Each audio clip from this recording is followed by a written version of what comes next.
wassalatu wassalamu ala rasulillah wa ba'd. Bab syarat-syarat sah sembahyang. Jadi kita dah belajar di awal tadi, solat ini ada syarat, ada rukun, ada wajib. Bagi mazhab Syafi'i, wajib dengan rukun sama.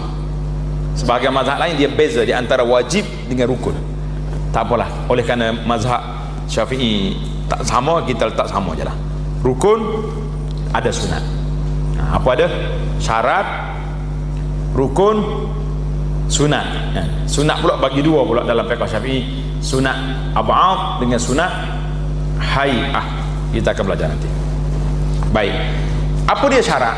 Letak, tulis dia punya definisi syarat. Syarat ialah sesuatu yang mesti ada dan menentukan sah atau tidak sesuatu pekerjaan ibadat, tetapi ia tidak berada dalam pekerjaan itu. Ni bahaya sikit ni. Dia tarik syarat ni, suatu mesti kena ada. Kalau tak ada, tak sah ibadat itu, tetapi dia bukan daripada ibadat. Itu syarat. Kalau rukun, dia termasuk dalam ibadat tersebut. Itu rukun. Jadi syarat kita di sini, syaratnya contohnya suci daripada hadas, bukan solat. Tutup aurat, bukan solat lagi. Jadi itu dipanggil syarat. Perkara bahasa Arab kata ma yalzamu min wujudihi wujudun wala adamun li zatihi walakin yalzamu min adamihi adamul masyrud. Itu bahasa Arab kata suatu yang mesti ada dan ia menjadi penentu kepada sah atau tidak suatu ibadat itu, tetapi dia bukan daripada pekerjaan itu. Jadi syarat ni bukan salat, tetapi dia akan menentukan sah atau tidak salat gitu. Sah atau tidak salat duduk di mana? Duduk di syarat. Firman Allah Ta'ala, innallaha yuhibbut tawwabin wa yuhibbul mutatahhirin. Sesungguhnya Allah mengasihi orang-orang yang banyak bertaubat dan mengasihi orang-orang yang sentiasa membersihkan diri dan mensucikan dirinya zahir dan batin. Surah Al-Baqarah ayat 222. Dan firman-Nya lagi, aqimis salata liduluki syamsi ila ghasaqil laili wa qur'anal fajr. Dirikanlah olehmu sembahyang ketika gelincir matahari. Gelincir matahari ini waktu matahari condong ke arah barat daripada duduk di tengah-tengah langit. Mana gelincir daripada garisan tengah, dia duduk tengah, condong sikit, itu mana gelincir. Mana kalau matahari gelincir daripada landasan asal dia, jawab dianya kiamat dah lah. Hingga waktu gelap malam meliputi zuhur, asar, maghrib dan isya, dan dirikanlah sembahyang subuh. Jadi ini 5 waktu yang ada dalam salat, waktu salat yang ada dalam Quran.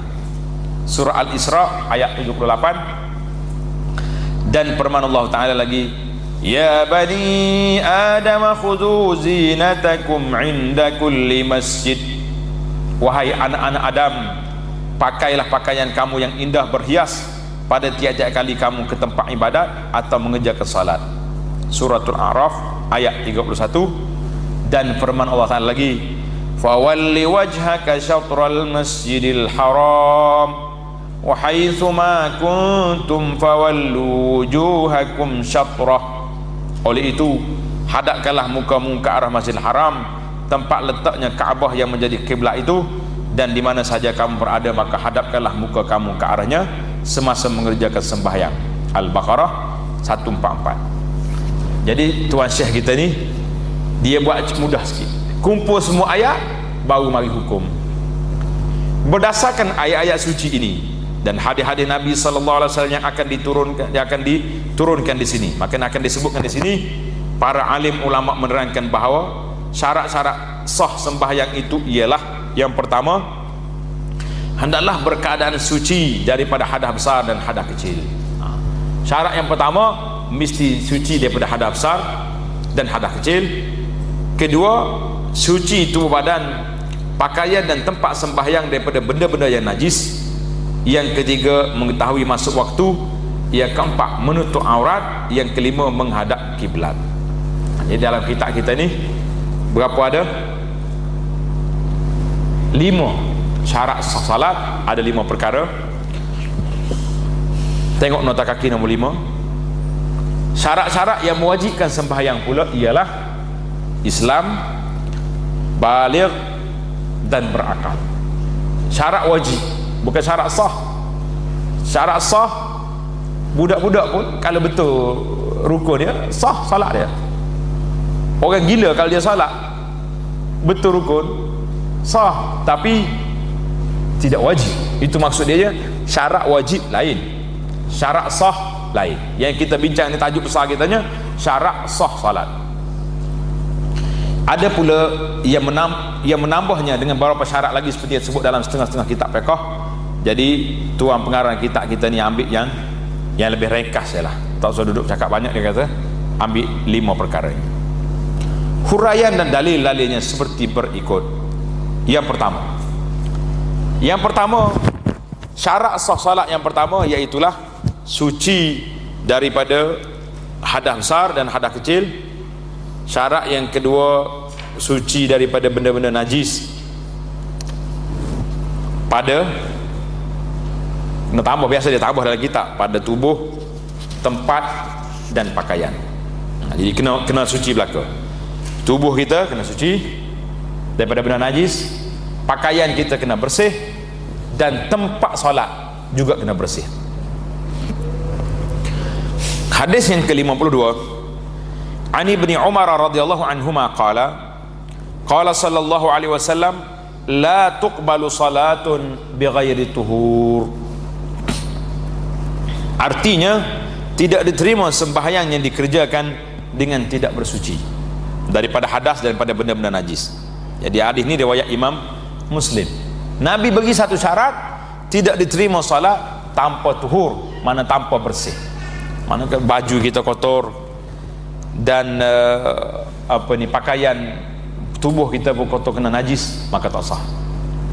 Hadis-hadis yang berhubung dengan soal ini telah dibentangkan dengan panjang lebar di dalam bab yang pertama, iaitu bab kebersihan dan kesucian dalam Islam. Tengok balik perbincangan kita yang lepas. Jadi tuan syekh kita ni tak mahu lagi undur balik ke belakang, sebab kalau tidak tak habislah kitab kita kan.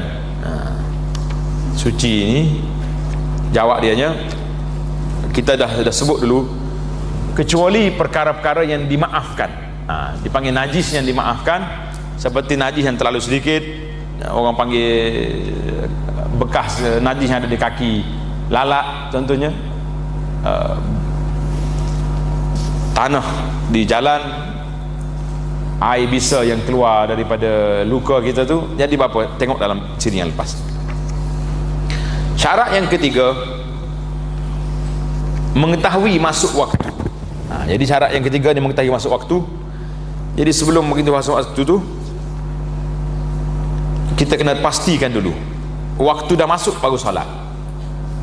Kalau kata kita mari masjid, masuk dah waktu zuhur, tak tahu tak pasti, tak sure, dia kata tak apalah, kira solat juga, Allahu Akbar. Lepas solat imam mari, masuk waktu dah imam, masuk dah, dia kata tak sah juga solat itu, sebab waktu kita solat tadi kita tidak yakin masuk waktu. Ini bahaya. Sembahyang fardu yang 5 hendaklah dikerjakan pada waktunya yang tertentu, sebagaimana yang ditegaskan dalam Al-Quran, innas salata kanat 'alal mu'minina kitaban mawquta. Sesungguhnya salat itu adalah satu ketetapan yang diwajibkan ke atas orang-orang yang beriman, yang tertentu waktunya. Kitab wajib, mauqut ada waktu. Jadi tak bolehlah kita tangguh-tangguh. Tak apa, kita tangguhlah qada malam ni lah. Kalau kamu telah mengeluarkan daripada waktu yang dibenarkan oleh syarak, maka ketika itu orang ini dikira berdosa kerana melanggar peraturan yang tersebut. Surah An-Nisa 103 dan juga beberapa ayat lain lagi, di antaranya ayat 78 Suratul Isra yang diterangkan pada awal bahagian tadi. Kita dah sebut di awalan tadi, aqimis salata liduluki syamsi ila ghasaqil lail itu. Dalam hadis pula diterangkan, hadis ni panjang, dia panggil hadis tentang waktu salat. Ani bin Abbas radhiyallahu anhuma qala qala Rasulullah sallallahu alaihi wasallam ammani Jibril alaihi salam indal baiti marratain ila akhiril hadis. Tengok terjemahan dia untuk nak meringkaskan masa. Hadis yang ke-53 daripada Ibnu Abbas radhiyallahu anhuma katanya, Rasulullah sallallahu alaihi wasallam bersabda, Jibril alaihi salam telah menjadi imam sembahyang bagiku 2 kali di sisi Baitullah untuk menerangkan waktu-waktu salat. Jadi katanya sini cerita ni setelah berlakunya Mi'raj, lepas Nabi kita terima salat, maka Jibril datang mengajar Nabi bilakah waktu salat dan bagaimana cara dia. Lalu ia sembahyang zuhur denganku ketika gelincir matahari. Jadi hari pertama betul-betul gelincir matahari, Jibril salat. Dan iaitu ketika kelihatan sedikit bayang-bayang yang menunjukkan gelincirnya, mana matahari dah mula condong ke barat, ada bayang sedikit. Dan ia sembahyang asar denganku ketika bayang-bayang suatu benda sama panjangnya dengan benda itu. Jadi kita ambil kayu, letak sini, kalau sama itu masuk dah waktu asar. Dan ia sembahyang maghrib denganku ketika matahari masuk, semasa orang yang berpuasa berbuka puasa. Ini senanglah, orang berbuka puasa ni bila maghrib, solat maghrib bila masuk waktu maghrib. Jadi dia panggil ayat tu berkait rapat. Dan ia sembahyang isya denganku ketika hilang mega merah, warna merah di langit itu sudah hilang, gelap, sembahyang isya. Dan ia juga sembahyang subuh denganku ketika diharamkan makanan dan minuman atas orang yang berpuasa. Mana masuk waktu fajar, terbit fajar sadiq, ketika itu haram untuk orang berpuasa makan. Jibril salat ketika itu. Satu, ini hari pertama. Hari pertama Jibril datang ajar Nabi salat awal waktu. Hari yang kedua, falamma kana al-ghad, setelah itu maka pada hari esoknya pula Jibril datang lagi menjadi imam dan ia sembahyang zuhur denganku ketika hampir-hampir bayang sesuatu benda. Mana kalau bayang kita ni ini panjang, dekat-dekat dengan nak bayang tu, dia salat zuhur di situ. Dan ia sembahyang asar denganku ketika hampir-hampir satu bayang suatu benda 2 kali panjangnya daripada benda itu. Tengok waktu asar 2 kali bayang. Dan ia sembahyang maghrib denganku ketika matahari masuk, semasa orang berpuasa berbuka puasa, tidak berubah waktunya. Jibril salat maghrib pada waktu yang sama, hari yang kedua waktu yang sama. Dan ia sembahyang isya denganku pada waktu yang lewat, iaitu hingga berlalu 1/3 daripada malam. 1/3 malam baru dia salat isya. Dan ia sembahyang subuh denganku ketika bersinar terang. Wasalla bil fajr fa asfar. Asfar maknanya dah cerah dah tanah, belum terbit matahari. Kemudian ia berpaling kepadaku dan berkata, selepas salat hari yang kedua, Jibril berpaling kepada Nabi sallallahu alaihi wasallam dan dia berkata, ya Muhammad, haza waqtul anbiya min qablika wal waqtu ma baina hazainil waqtaini. Dia kata, wahai Muhammad, inilah waktu sembahyang nabi-nabi yang terdahulu daripada kamu, dan dalam pada itu waktu sembahyang yang mudah diketahui ialah di antara 2 waktu ini. Jadi Jibril alaihissalam telah bagi kepada Nabi tanda masuk waktu. Dia kata waktu solat di antara 2 waktu itulah.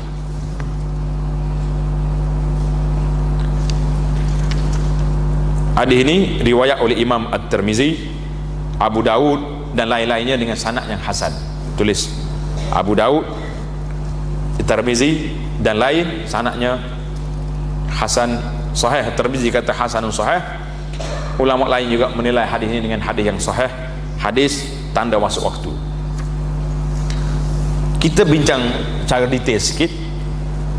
Menurut huraian ulama hadis, sebaik-baik sahaja sembahyang yang 5 waktu diperdukan oleh Allah Azza wa Jalla pada malam Isra dan Mi'raj, maka pada hari esoknya turunlah Jibril alaihissalam untuk menunjukkan kepada junjungan besar kita Muhammad sallallahu alaihi wasallam cara-cara mengerjakan sembahyang dan menerangkan waktunya satu persatu sebagaimana yang tersebut dalam hadis ini dan juga hadis-hadis yang lain.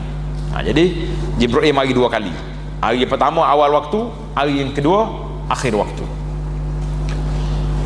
Menurut keterangannya lagi, semasa Jibril turun pada waktu zuhur, Rasulullah sallallahu alaihi wasallam perintahkan sahabatnya supaya menyuruhkan as-salatu jami'ah, untuk sembahyang berjamaah.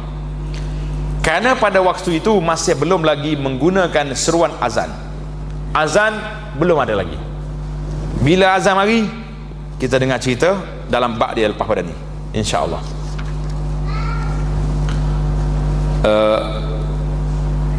Lalu baginda berimamkan Jibril manakala orang ramai berimamkan Nabi sallallahu alaihi wasallam. Jadi cerita ini disebut oleh Imam Ibn Hajar dalam kitabnya Fathul Bari dan juga dalam Tuhfatul Ahwazi. Pada hari yang pertama, Jibril mengerjakan salat bersama-sama baginda pada awal waktu tiap-tiap sembahyang yang 5. Semua awal waktu belakang, masuk waktu salat. Dan pada hari yang kedua, sembahyang yang dikerjakan pada waktunya yang lewat seperti yang dinyatakan mengenai sembahyang Isya.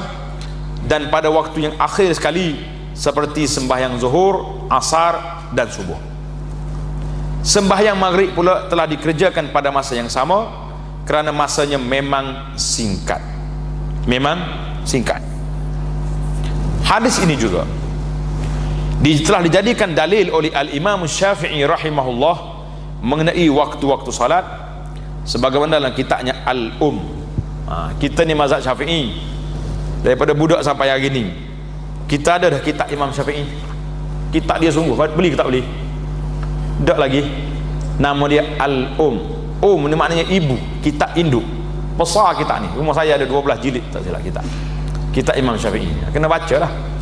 Dia banyakkan Syafi'i, dia guna balaghana warawaina, manhaj dia dengar daripada riwayat daripada ulama sebelum dia, daripada guru dia Imam Malik, daripada sahabat, daripada Nabi sallallahu alaihi wasallam. Jadi pendek je sebab dia orang baru lagi. Imam Syafi'i ni lahir pada tahun 150, meninggal 204. Mana dekat sangat dia dengan sahabat-sahabat yang ada ataupun tabi'in yang ada dengan dia. Kitab dia terpayah ustaz kitab Ada baca Ar-Risalah. Risalah lagi payah. Kitab pertama usul al-fiqh yang ditulis dalam sejarah dunia Islam. Yang mudah ada. Nama kitab dianya Diwanus Syafi'i. Syair-syair, kata-kata hikmah Imam Syafi'i. Saya bercita-cita sangatlah, tuan-tuan dan puan doakan saya nak keluarkan buku Dewan Syafi'i ini dengan terjemah bahasa Arab banyak. Orang terjemah pun saya tengok dah, tapi tak puas hatilah, tak boleh nak rekomen buku mana yang tepat dengan orang lain. Ini masalah kita macam itulah. Nak tegur orang mudah, nak buat sendiri payah. Tak apa, cita-cita ada. Tadi dalam kuliah subuh saya sebut ada dua benda yang kita kena belajar. Satu ibadat biar dapat dua pahala. Ada kalanya dua pahala kita dapat dalam satu ibadat.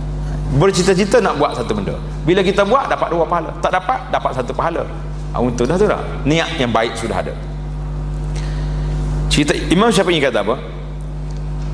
Berdasarkan hadis-hadis yang tersebut dan hadis-hadis lain, alim ulama menerangkan bahawa waktu zuhur mulai daripada gelincir matahari sehingga bayang-bayang suatu benda sama panjangnya dengan benda itu. Tanda sini letak nombor. Zuhur waktu dia sangat jelas.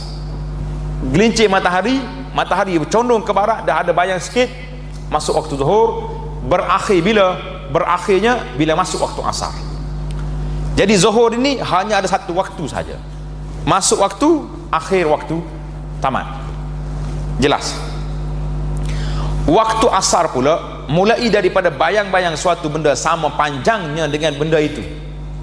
Dua kali bayang, sekali bayang, hingga matahari terbenam. Ini penjelasan yang terlalu simple, ringkas. Kita kena letak sini mengikut dalam hadis. Asar ada dua waktu. Tulis dekat kitab tu, asar ada dua waktu.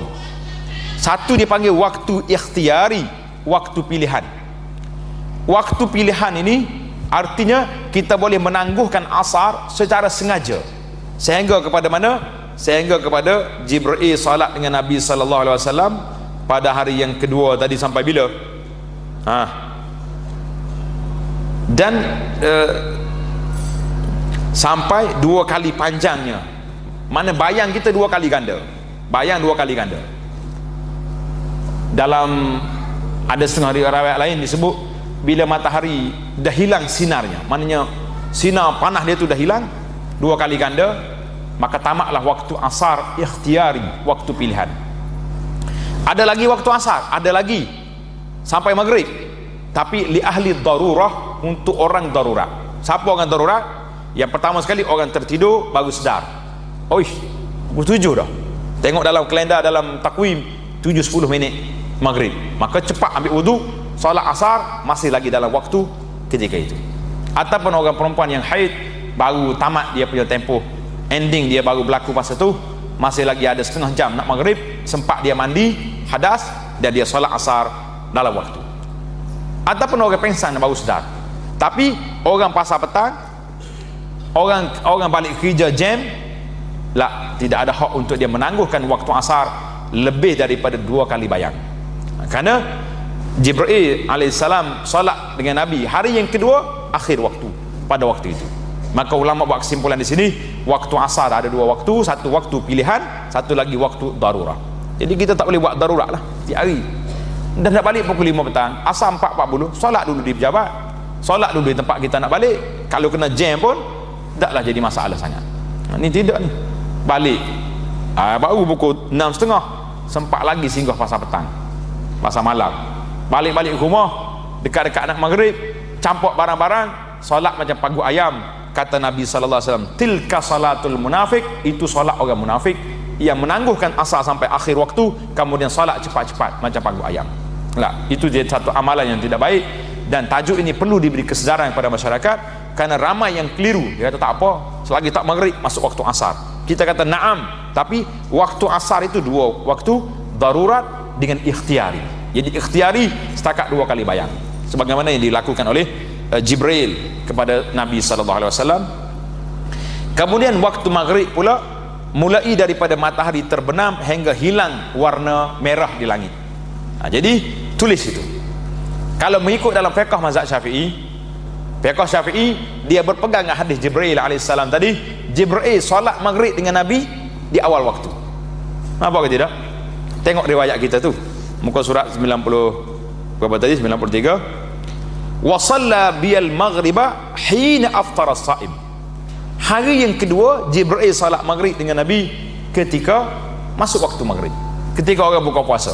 Artinya maghrib ni mesti di awal waktu, tak boleh dilewatkan. Mazhab Syafi'i qaul jadi, pendapat Syafi'i ini ada 2 pendapat. Tahu dah kan, Imam Syafi'i ada 2 qaul, 2 pendapat. Satu dia panggil pendapat lama, qadim, satu lagi dipanggil pendapat baru. Pendapat lama dia, waktu maghrib berakhir bila masuk waktu isya, hilangnya waktu warna merah di langit. Tapi pandangan baru, jadi Imam Syafi'i rahimahullah, dia katakan salat maghrib itu seperti hadis Jibril tadi, hanya sekadar 5 rakaat salat saja. 5 rakaat salat. Apa dia 5 rakaat? Masuk waktu azan, ambil wudu, pakai baju, salat maghrib 3, kemudian salat ba'diyah 2, tamatlah waktu maghrib. Tetapi ulama-ulama Syafi'i rahimahumullah mengatakan pendapat Syafi'i yang qadim lebih kuat daripada yang baru. Jadi kalau kita nak tengok daripada nas ini, pendapat yang baru pun ada gagah juga dari sudut sandaran dia. Sebab tu Imam Syafi'i tukar pandangan yang lama kepada pandangan baru yang mengatakan salat maghrib hanya setakat 5 rakaat salat saja.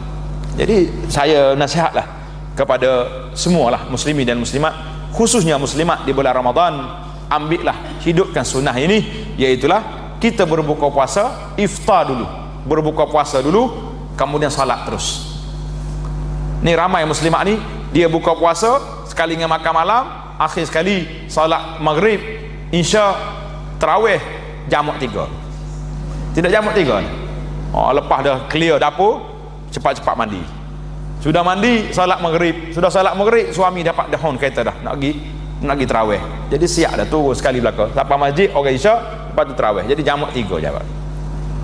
Jadi tak salah ke? Saya kata taklah kata salah. Pandangan kita yang mengatakan maghrib kita berakhir sampai isyak ada kekuatannya. Tapi kena mura'ah pandangan baru Imam Syafi'i tadi. Qaul jadi yang mengatakan solat ada 5 waktu, maka kita keluar daripada khilaf solat maghrib di awal waktu. Karena itulah saya di kampung kita menghadapi masalah nak buka puasa awal ada masalah. Orang kampung ni kalau tahu solat dulu baru makan nasi, dia tak pergi masjid. Bukan semua kampung lah, sebahagian daripada kampung. Ana ada juga bantu orang anjurkan majlis-majlis buka puasa ni, orang suruh tolong buat, kita anjurkan. Orang imam kata, ustaz bukan KL ni, orang kampung ni. Habis kalau orang kampung macam mana? Orang kampung kita kena azan, makan semua siap clear semua baru solat. Kalau tidak dia tak datang. Sebab tak tahan dia ujian dia. Dah masuk waktu dah, macam mana tak makan lagi? Baru makan wah taman tak kok. Kata nak macam mana? Itu mazhab dia orang dah. Tapi bagi muslimah yang di rumah ni, ambillah pendekatan yang terbaik tadi. Masuk waktu tamat 3 biji paling kurangnya. Air, nak kata air zam-zam mahal sangat dah. Sebaik-baik air zam-zam, tak payahlah air jampi. Semalam saya baru dapat mazhab baru pula ni, jampi baru pula ni. Dah dapat dah? Tak lagi? Allah, ketinggalan buat kita ni macam mana ni? Dia kata dengan bacaan 300 juzuk. 300 juzuk lah baca Quran kepada air dia ni. Berapa ringgit tak tahu ke? Air cahaya nama dia. La ilaha illallah. Ni bala pula ni. Belum Ramadan bagi dah. Ni saya kumpul. Yang pertama untuk tahun ni. Tahun lepas dapat 10 jenis air ada. Tuan-tuan kena kumpul. Baru ada fakta kita tak? Ni yang pertama terima tahun ni. Jadi minum air zam-zam tu lebih baik lah. Ambil zam-zam, bismillah, minum. Ataupun kalau tak ada air zam-zam, air biasa, air kosong. Minum. Cukup. Lepas tu solat maghrib, baru makan dengan selesa. Kerana waktu maghrib ini waktu tak apalah, terimalah pandangan yang dalam fiqh kita ni, maghrib berakhir dengan isyak, tapi yang terawal menjaga maghrib awal tu lebih baik. Zuhur, asar, maghrib, isyak. Yang keempat solat isyak mulai hilang merah hingga terbit fajar shadiq. Ini asas isyak. Daripada masuk waktu isyak hilang cahaya merah di langit, berakhir bila masuk waktu subuh. Tulis tanda di kitab ni, isyak ada 2 waktu. Isyak ada 2 waktu macam waktu asar juga. Yang pertama dia panggil waktu ikhtiyari, waktu pilihan. Waktu pilihan dia pergi setakat mana? Tengok hadis Jibril kata tadi, Nabi kata apa? Wasalla biyal isya ila thulusil lail. Jibril salat isya dengan aku pada hari yang kedua sehingga 1/3 malam. Sehingga 1/3 malam. Ada setengah riwayat mengatakan ila nisfil lail, 1/2 malam. Maknanya kalau kita paling lewat, kita boleh ambil waktu ikhtiari setakat setengah malam saja. 1/3 lebih baik. Setengah malam artinya kalau malam kita ni 7:30, subuh 5:30, jadi berapa jam? 8, 9, 10, 11, 12, 1, 2, 3, 4, 5, 6, 5:30. Jadi 10 jam.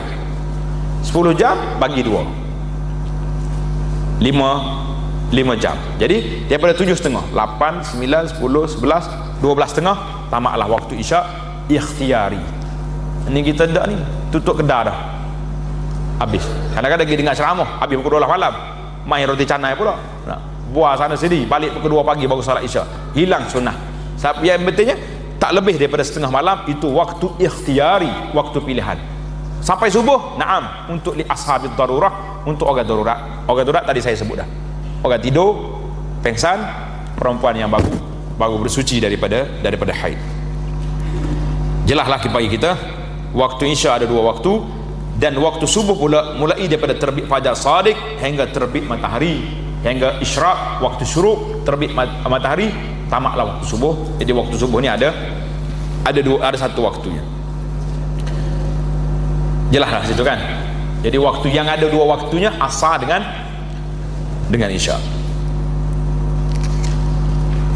Waktu subuh kau ingatlah, ingat tak? Waktu subuh tamaknya bila mari waktu isyraq, bermakna berakhirnya waktu subuh dan bermulanya waktu larangan. Nah, jangan terlupa, ada setengah ni duduk tunggu di masjid, dia tengok waktu syuruk, tek bunyi jam yang apa ni, jam yang jangka waktu solat tu, terus solat. Kata solat apa ni? Solat sunat isyraq. Lah, itu tamat waktu subuh, awak tak boleh solat lagi, kena tunggu dulu sehingga bila?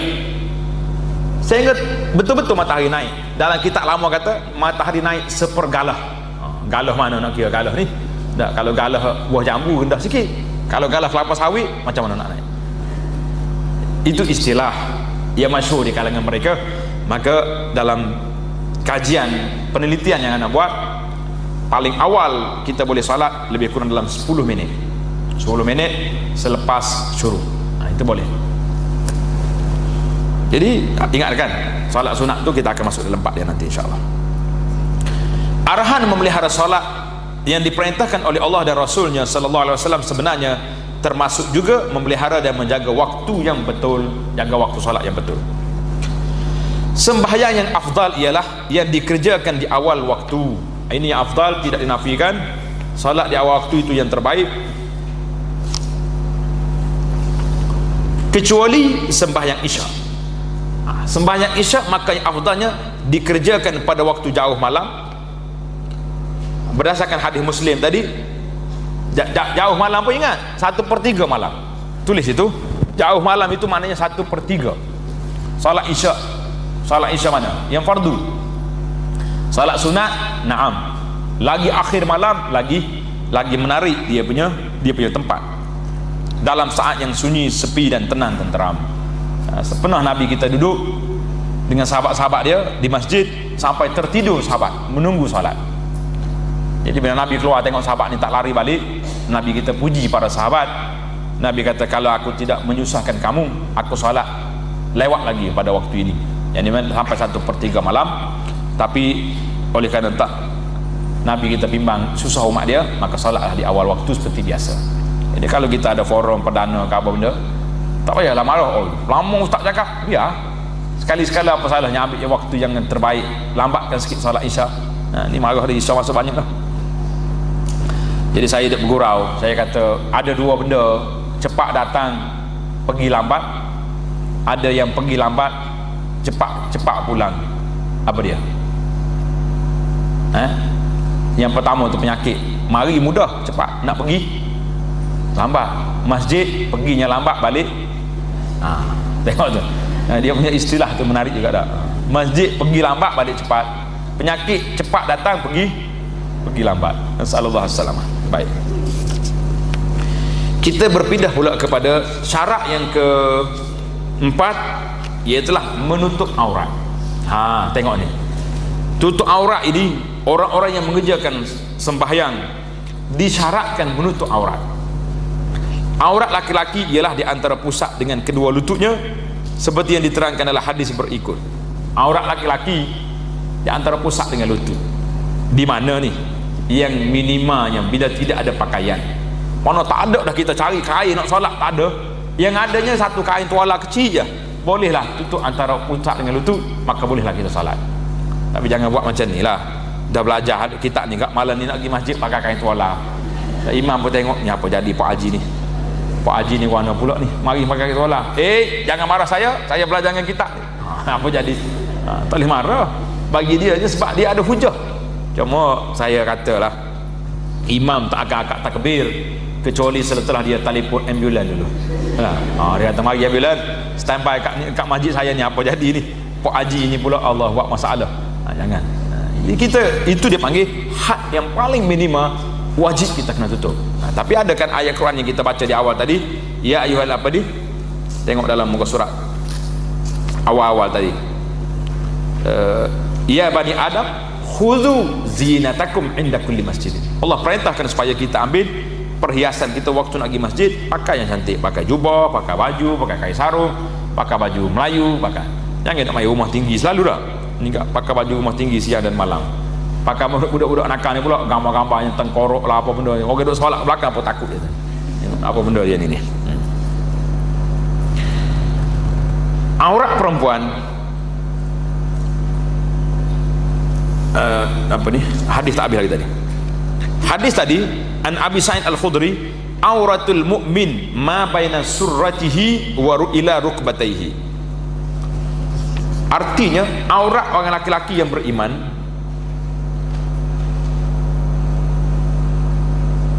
auratul rajuli ialah di antara pusat hingga lutut.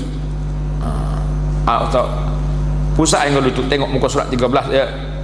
Nota kaki 13, lapak asalnya dalam Faidul Qadir disebut auratul mukmin, aurat laki-laki yang beriman, tetapi menurut kajian pensyarahnya bahawa dalam beberapa naskah asal disebutkan auratul rajuli, aurat laki-laki di antara pusat dengan lutut.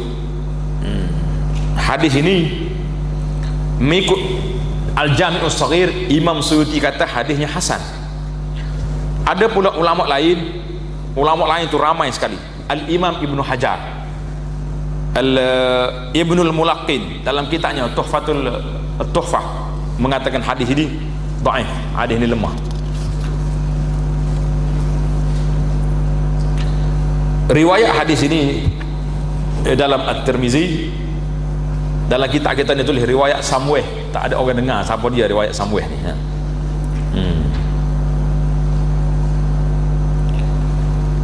Dalam riwayat lain pula, maran Nabi sallallahu alaihi wasallam bi Jarhad, ada seorang sahabat nama Jarhad fil masjid wa qadin kashafa auratuhu.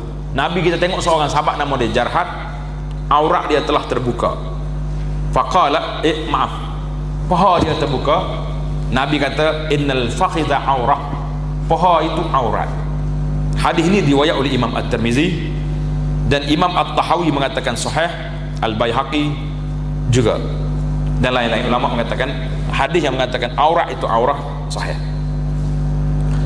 Imam Bukhari menyatakan ada hadis daripada Ibnu Abbas dan Jarhad Al-Aslami yang menegaskan bahawa paha adalah aurat.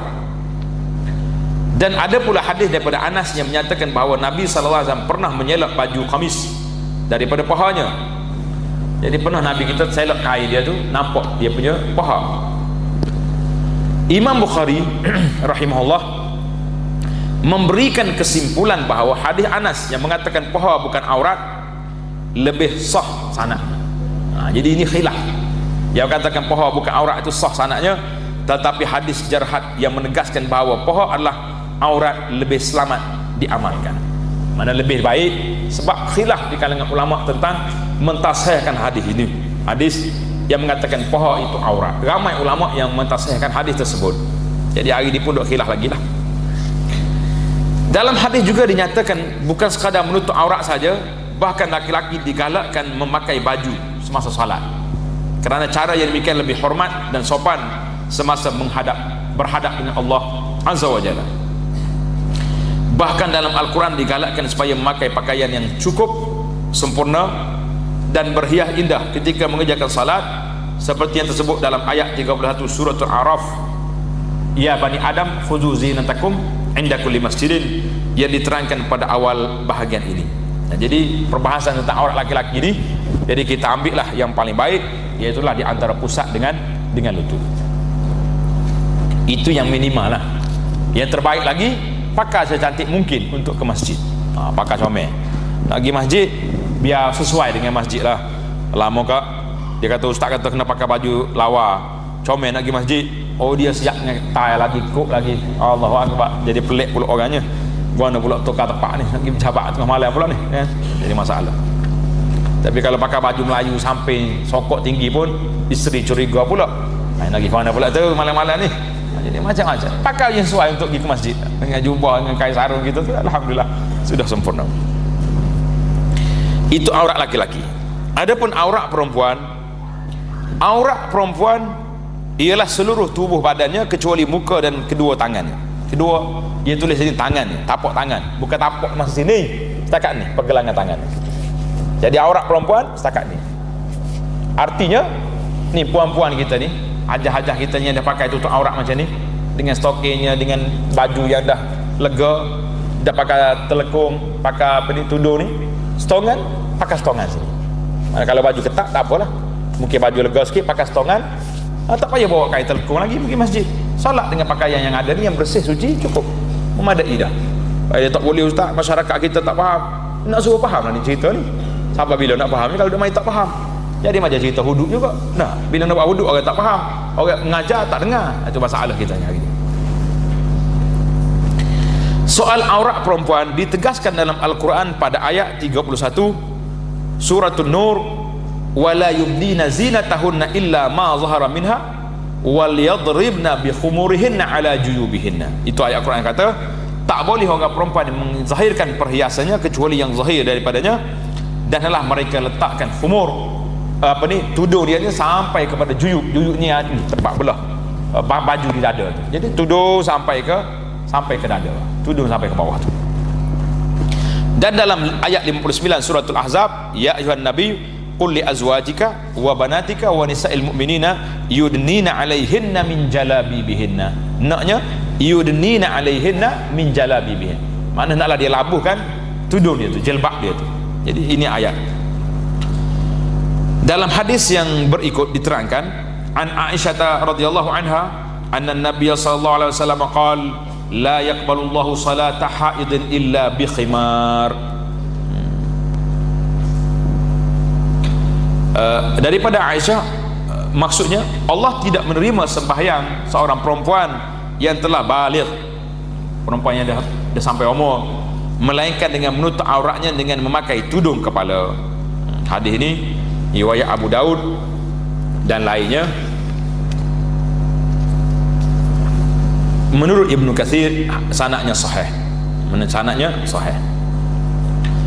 Tudung kepala ialah yang dapat menutup kepala dan lehernya. Untuk mematuhi perintah ini, kaum perempuan menggunakan telekung. Jadi bagi tempat kita ni pakai telekung ni lebih pada tutup aurat dah tu. Cuma kena bimbang juga. Kadang-kadang telekung labuh sampai bawah, naik pula, keluar pula jambul kat depan ni. Tak jadi juga. Yang tutup bawah tu siapa suruh? Yang tutup atas ni yang disuruh tidak dibuat. Itu jadi masalah. Dalam hadis yang berikut, Ummu Salamah radhiyallahu anha sa'alat an-nabi sallallahu alaihi wasallam atusalli al-mar'atu fi dir'in wa khiman bighairi izar, qala idza kana ad-dir'u sabighan yughatti zuhura qadamaiha. Jadi hadis Ummu Salamah dia kata apa? Dalam riwayat ini Ummu Salamah tanya Nabi sallallahu alaihi wasallam. Tetapi ulama-ulama hadis, Al-Imam Ibnu Hajar contohnya mengatakan yang sahihnya hadis ini mauquf daripada kata-kata Ummu Salamah. Kita tak angkat ke Nabi sallallahu alaihi wasallam. Itu kriya apa ni? Pandangan Imam Ibnu Hajar. Bila dia tanya, boleh ke seorang perempuan sembahyang dengan hanya memakai baju panjang dan tudung kepala tapi tidak memakai kain labuh? Tak pakai kain labuh. Baginda menjawab, boleh apabila baju itu labuh menutup belakang kedua tapak kaki. Artinya tapak kaki itu mesti kena tutup. Mana kalau kita pakai kain labuh macam kain telekung yang ada muslimat kita pakai itu, tak ada stocking pun tak apalah sebab dalam kain. Tapi kalau kita tak nak pakai macam tu, kita kena pakai stocking yang menutup kaki itu. Tamatlah kita dalam bab aurat. Cuma dalam bab aurat ni perlu pada pendetailan sedikit, iaitulah dalam aurat di dalam solat kita boleh buka muka dengan tangan, di luar solat boleh buka kat mana? Kalau tengok dalam fiqh mazhab Syafi'i, dia kata jami'ul badan, semua kena tutup belakang. Jadi kalau nak pakai fiqh Syafi'i, semua wanita kita ni kena pakai purdah belakang, sebab dia kena tutup semua sekali. Dalam solat je boleh buka muka dengan tangan. Tapi adalah banyaklah pandangan-pandangan lain yang membenarkan buka muka dengan tangan. Kita terima pandangan tersebut setakat tu je, jangan lebih lah.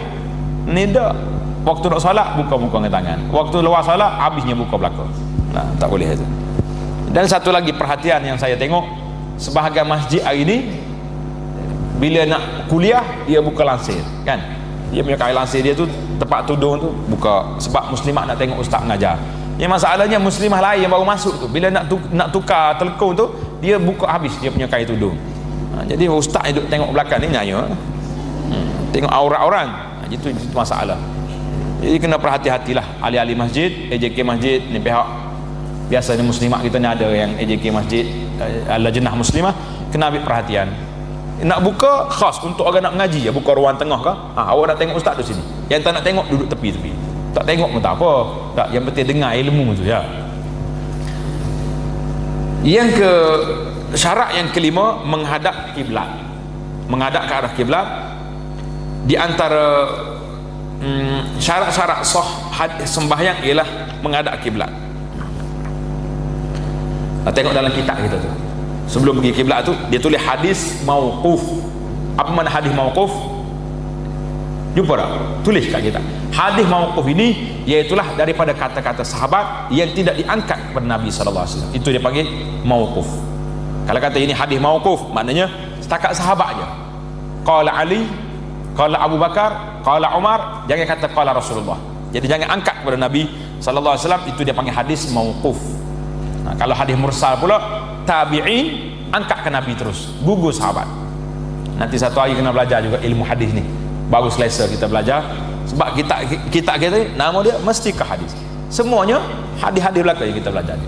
Hadis, kemudian ada istinbat para ulama dalam bab ini. Syarat yang terakhir dalam kitab kita ni, hadis menghadap kiblat. Di antara syarat-syarat sah salat ialah menghadap kiblat. Soal kiblat ini dinyatakan dalam Al-Quran, wa min haitsu kharajta fawalli wajhaka syatral masjidil haram wa haitsu ma kuntum fawallu wujuhakum syatrah. Dan dari mana saja engkau keluar untuk mengerjakan salat, maka hadaplah mukamu ke arah Masjidil Haram, Kaabah, dan di mana saja kamu berada, maka hadaplah muka kamu ke arahnya. Tengok, Allah Ta'ala yang maha belas kasihan kepada kita, maha bijaksana, meletakkan ayat ini syatra, ke arah. Macam mana kalau Tuhan kata kena hadap ke Masjid Haram? Berat kita. Macam nak dapat 100%? Tak mungkin. Jadi syatra mana? Ke arah. Oleh kerana Masjid Haram belah tu, kita hadap ke arah tu sekarang. Surah Al-Baqarah 150. Dalam hadis pula diterangkan seperti berikut, Anil Bara. Tengok ni, Al-Bara tidak ada tasydid. Tak tahulah, saya pun heran. Banyak penterjemah buku-buku, kalau sampai di Bara ditulis Al-Barra. Ni yang ada nuskah Rumi ni. Dua kali ke satu? Rumi ke Jawi? Al-Bara, B-A-R-A. Itu betul. Setengah tu dia tulis Al-Barra, bukan Barra. Salah terjemahan. Apa kali dah saya betulkan? Banyak bukunya kita baca.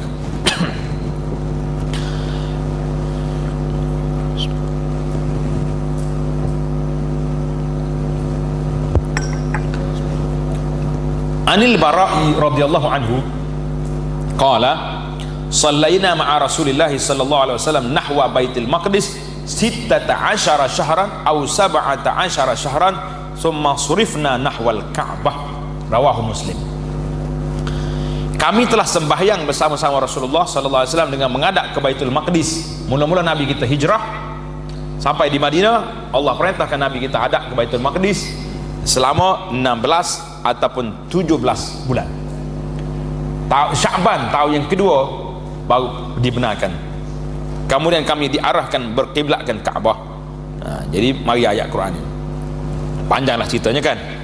Ayat Quran yang Nabi kita tu, ayat Quran, qad nara taqalluba wajhika fis sama falanwalliyannaka qiblatan tardaha wa walli wajhaka syatral masjidil haram. Jadi ayat Quran turun, maka Nabi kita pusing menghadap ke arah Makkah. Hadis Muslim. Dalam hadis yang berikut ditegaskan lagi tentang soal menghadap kiblat. An Rifa'ah bin Rafi' Az-Zuraqi radhiyallahu anhu anna Rasulullah sallallahu alaihi wasallam qala lil musi' fi salatihi idza aradta an tusalli fatawadda fa ahsin wudu'ak thumma istaqbilil qiblata thumma kabbir. Rifa'ah bin Rafi' Az-Zuraqi tulis, Rifa'ah bin Rafi' ini dikenali dalam hadis salat al-musi' salatuhu, seorang yang tak pandai salat. Seorang yang tak pandai salat. Nama dia Rifa'ah bin Rafi'.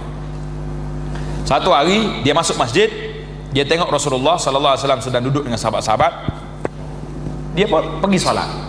Lepas dia salat, dia mari jumpa Nabi. Assalamualaikum Rasulullah. Nabi kata waalaikumsalam, irji' fasalli fa innaka lam tusalli. Nabi kata balik salat semula, mu tak salat tadi sebab tak sempurna rukun dia, tak sempurna. Dia pergi salat pula 2 kali salat. Ada setengah riwayat kata 3 kali salat. Nabi suruh pergi, dia pergi salat. Lepas kali yang ketiga, bila Nabi suruh salat pula, dia kata ya Rasulullah, ma uhsina ghairaha fa'allimni. Aku tak reti dah, kalau pergi lagi pun tu ya standard salat saya. Alimni, ajarkan kepada saya. Maka Nabi kita sallallahu alaihi wasallam pun ajar. Nabi kata apa? Apabila engkau hendak mengerjakan sembahyang, maka berwuduklah dengan cara yang sebaik-baiknya, kemudian engkau menghadap kiblat, kemudian bertakbirlah, sehingga ke akhir hadis. Yang kita nak dalam hadis ini istimbak dianya, iaitulah Nabi kita sallallahu alaihi wasallam mengarahkan supaya menghadap ke arah kiblat.